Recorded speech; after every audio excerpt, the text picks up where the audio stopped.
So as we all know, Gareth Southgate resigned yesterday as England manager. 8 years in charge. He has done, 4 tournaments and 2 finals, 1 quarter-final and a semi-final. So on paper, fantastic. Yes, there's more context, but in this video, we're going to ask the question, does an English manager need to be English, or can we go for a foreign manager? This isn't a new debate. We've had this for years now, because obviously pre-2000s, it was English managers, and then Sven-Göran Eriksson came in, a Swedish man, and then obviously after that, it was Fabio Capello with Steve McLaren in the middle, I believe. So we have tried the foreign managers, and of course it didn't go too well, and I think that has left a bit of a horrible taste in people's mouths, and they've gone always, we need to have an Englishman because he understands the country.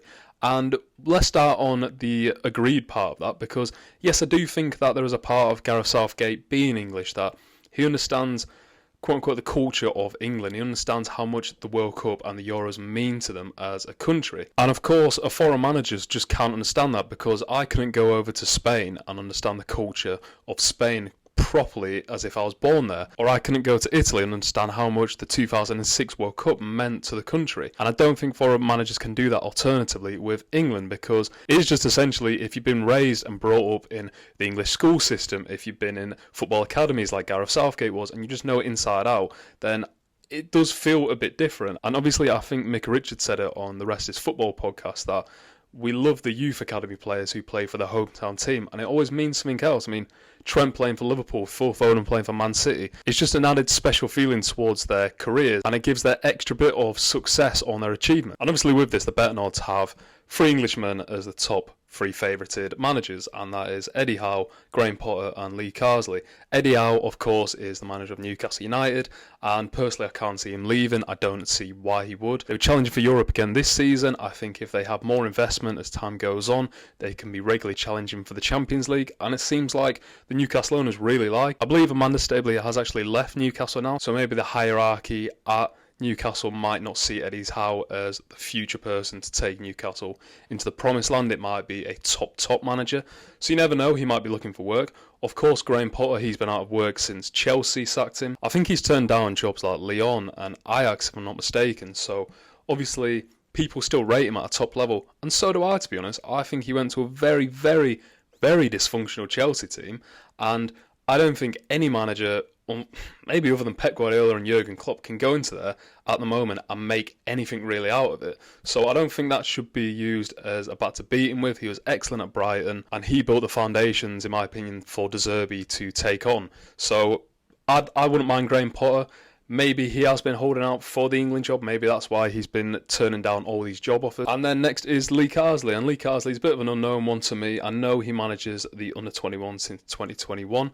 So he obviously won the European Championships last summer with a very star-studded team. And personally, I could see this happening. I mean, I know the FA like to promote from within. And if they are confident of the structure that they have at the moment, it could be a match made in heaven. I do think, and maybe this is just the old way of thinking, that top players need some sort of authoritative figure, even in just their imagery, to look up to. And Gareth Southgate obviously played at a fairly decent level. He had played for England before, in Euro 96, obviously missing the penalty. And unfortunately, a lot of players might not even really know who Lee Carsley was as a player. I mean, I know he played for Everton a lot throughout his career, but other than that, he wasn't a very household name. Because when you have a Jude Bellingham who is turning into a B-list celebrity, let's say at the moment, he's on his way to an A-lister, then he might not see Lee Carsley as a top manager that he's going to respect.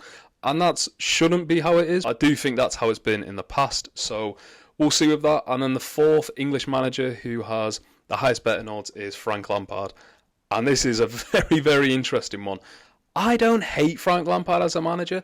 I think he did a very underrated job with Chelsea the first time round. I mean, he got them Champions League football with a transfer ban and a youth squad. And it's funny, people seem to disregard that because, it was near the COVID season and, who knows, they had a good squad anyway. But if a manager was to do that now, then I think it would be seen as a great achievement. He hasn't coated himself in glory since, so I do understand that, and I do think he still has quite a lot to learn, but he's a young manager, so you never know, he could be in line for it in the future. And I think what I was saying about the authoritative figure is in the person who has quite a high status in the game, who has a bigger status within the England team, who could coach them, then Frank Lampard. He is one of England's greatest ever footballers. And then just to finish on the next two English managers who are on the list, we've got Michael Carrick at 20-1 and then Gary O'Neill at 40-1. Two brilliant managers who are very early in the career but have shown real promise so far. I wouldn't be surprised if Michael Carrick was managing in the Premier League within the next season or two, and Gary O'Neill, his stock is only going to continue to climb the way he's been performing over the last 2 years. But now let's go on to the foreign manager and why this could be a possibility and maybe the route that the FA should go down. I mean, let's talk about Fabio Capello first. Fabio Capello had an awful time. He is one of the most decorated managers in the history of the game. He dominated with that AC Milan team, and I think he took those old-fashioned ways into that England team. And unfortunately, I don't think this is the greatest advertisement for a foreign coach, because an old-fashioned coach is an old-fashioned coach at the end of the day. If they can't develop, it doesn't matter if they're from England or it doesn't matter if they're from Italy. They are still going to be old-fashioned in their ways, and it's going to rub the players the wrong way. I think Ben Foster was saying that he got taken away from the birth of his kid just to be in the squad, and he didn't even get a game.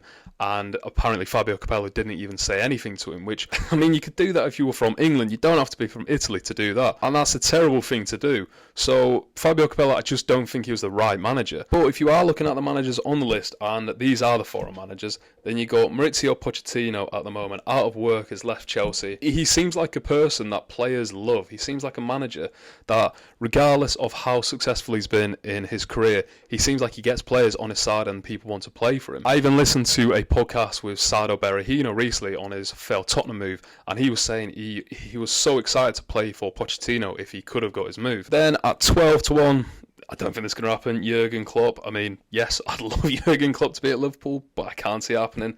Then 20-1, Pep Guardiola. Again, I think he hinted that he wouldn't mind managing England. I think it's either that or Brazil, because he won't manage Spain because he's Catalonian. And then at 20-1, you've got Thomas Tuchel. Again, I think Thomas Tuchel could be good for England. I don't think he'd be good for the FA, because I think the FA need, for lack of a better word, I think they need a bit of a patsy. And unfortunately, Southgate, I think he is a great human being.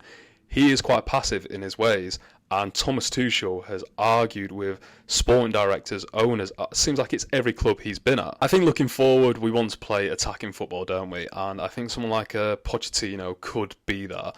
I can't see him taking the England job, but I think it'd be great to go after him. I used to want Jose Mourinho, and I know he's at Fenerbahce now, but I just got to the point where I go, he would win us a tournament. In those games, he'd park the bus. I'd want to literally drink bleach watching the game, but he'd still win us the tournaments, and he's won a trophy everywhere minus Tottenham. But to me, I don't think we should rule out a foreign manager. I'd ideally go for an Englishman first, just because I think it will mean more if an Englishman won the World Cup or the Euros. However, if it's between an Englishman getting to the quarterfinals or Mauricio Pochettino getting to the final and winning it, then every single day you know I'm taking Pochettino. So I hope we can get over this Fabio Capello PTSD. I mean, Sven wasn't that bad. We just ran up against quite good teams and bad things happened. But regardless of what he's done, Gareth Southgate has some huge shoes to fill, and it'll be interesting to see. I think they'll probably announce an interim soon, and I imagine that probably will be Lee Carsley. And then the back end of the year, I imagine that they'll announce the new manager. But yeah, if you want to tell me who you think should be the next England manager, that'd be great. If you could leave a like on this video, it'd be really appreciated, as would if you could subscribe to the channel. But thanks for watching.